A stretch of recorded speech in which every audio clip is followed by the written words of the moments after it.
Apakah benar Yesus mengatakan bahwa orang Kristen pasti akan menjadi kaya, sukses, atau terkenal?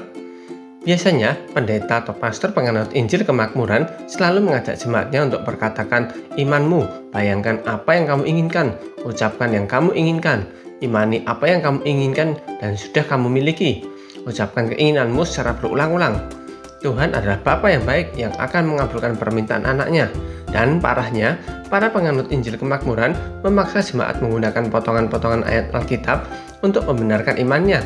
Seperti doa orang percaya besar kuasanya, Bapa yang baik tidak akan memberi ular jika anaknya meminta roti. Dan terakhir, memaksa jemaat memberikan persembahan sebesar-besarnya dan menjanjikan berkat berkali-kali lipat menggunakan ayat Markus 10 ayat 30. Orang itu pada zaman ini juga akan menerima kembali 100 kali lipat rumah, saudara laki-laki, saudara perempuan, ibu dan anak dan ladang, sekalipun disertai berbagai penganiayaan, dan pada zaman yang akan datang ia akan menerima hidup yang kekal. Lalu, apakah benar demikian? Allah bagi Injil Kemakmuran.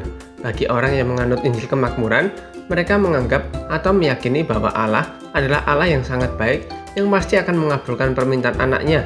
Jika anak-anaknya beriman, maka Allah akan memberikannya.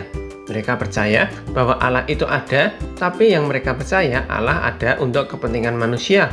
Padahal manusia diciptakan segambar dan serupa dengan Allah dengan maksud untuk memuliakan Allah Sang Pencipta, bukan untuk memenuhi semua keinginan manusia. Bagi mereka, manusia adalah pusat segala sesuatu, semua yang di dunia untuk kemakmuran, kenyamanan, dan kekayaan manusia. Semua untuk kemuliaan manusia. Hasilnya, bagi mereka, gedung mewah, kekayaan, dan jabatan menjadi tolak ukur iman seseorang. Semakin mewah, semakin kaya, semakin tinggi jabatan menunjukkan iman seseorang. Memang benar bahwa Allah menyediakan yang baik untuk anaknya, tapi perhatikan ayat berikut.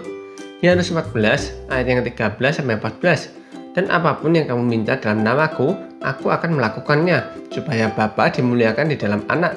Jika kamu meminta sesuatu kepadaku dalam namaku, aku akan melakukannya. Ada alasan mengapa Tuhan mengabulkan permintaan kita, yaitu untuk kemuliaan Allah. Karena manusia diciptakan untuk memuliakan Allah. Jadi, kita boleh meminta segala sesuatu kepada Bapa, tapi ingat kembali segala sesuatu terjadi untuk kemuliaan Allah. Jadi jika permintaan kita dikabulkan, berarti Allah ingin dimuliakan melalui hal itu, bukan untuk kesenangan kita sendiri. Dan ingat bagaimana Yesus berdoa Bapa kami. Tuhan Yesus jelas mengajarkan permintaan yang benar melalui doa Bapa kami. Alkitab bagi Injil Kemakmuran.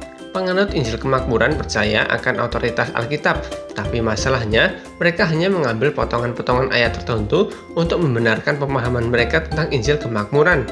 Hal ini biasa disebut eisegesis atau tafsiran Alkitab yang salah karena mengambil ayat Alkitab untuk membenarkan pemahaman pribadi, sehingga mereka sering mengambil potongan-potongan ayat tertentu di luar konteks dan menggaungkannya berkali-kali lipat untuk mempertegas paham mereka. Contohnya, bagi penganut Injil Kemakmuran, mereka menganggap perpuluhan adalah syarat untuk mendapatkan berkat berkali-kali lipat dari Tuhan.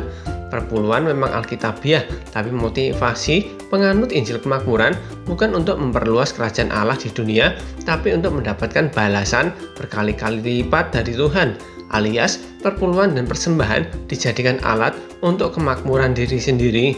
Padahal Alkitab jelas tidak pernah menyuruh mengumpulkan harta di bumi. Lukas 4 yang ke-3-4 berkata, "Lalu berkatalah iblis kepadanya, karena engkau anak Allah, suruhlah batu ini menjadi roti." Jawab Yesus kepadanya, "Ada tertulis, manusia hidup bukan dari roti saja." Alkitab bukanlah alat untuk membenarkan kepentingan pribadi. Oleh sebab itu, hindari menafsirkan Alkitab secara eisegesis. Alkitab tidak menyuruh kita mengumpulkan harta di bumi karena ngengat dan karat akan melenyapkannya. Tapi Alkitab menjelaskan supaya kita mengumpulkan harta kerajaan surga, mencukupkan kebutuhan diri kita satu hari demi satu hari dalam doa Bapa kami, supaya kita ingat bahwa hidup kita bergantung pada Allah. Keselamatan bagi Injil Kemakmuran. Penganut Injil Kemakmuran tidak memfokuskan diri untuk hidup di surga. Mereka menganggap kemakmuran di dunia saat ini adalah segala-galanya. Semua diukur menurut kesuksesan, materi, dan jabatan. Jadi mereka berpikir kemakmuran di dunia menunjukkan bagaimana Allah mengasihi kita. Dan harta yang berlimpah-limpah menunjukkan bagaimana kasih Allah yang berlimpah kepada manusia. Padahal justru hal inilah yang mengakibatkan eksploitasi alam di mana-mana. Alam diciptakan untuk memenuhi keserakahan manusia, memberi kenikmatan dan kenyamanan manusia. Matius 7 ayat 11 berkata, "Jadi, jika kamu yang jahat tahu memberi pemberian yang baik kepada anak-anakmu, apalagi Bapamu yang di surga, Ia akan memberikan yang baik kepada mereka yang meminta kepadanya." Allah memang Allah yang baik, yang akan memberikan pemberian terbaik kepada anak-anaknya.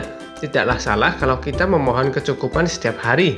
Justru kita harus mengucap syukur, karena bukti kasih Allah yang sesungguhnya bukan dari materi, tapi dari karya keselamatan Yesus Kristus di kayu salib, yang bersedia mati menebus kita dengan darah yang paling mahal. Inilah berkat paling utama, yaitu Yesus Kristus. Jadi, Injil yang benar adalah Injil Yesus Kristus, bukan Injil kemakmuran, yaitu kabar bahwa Yesus Kristus telah menebus kita dari kutuk dosa, yaitu maut,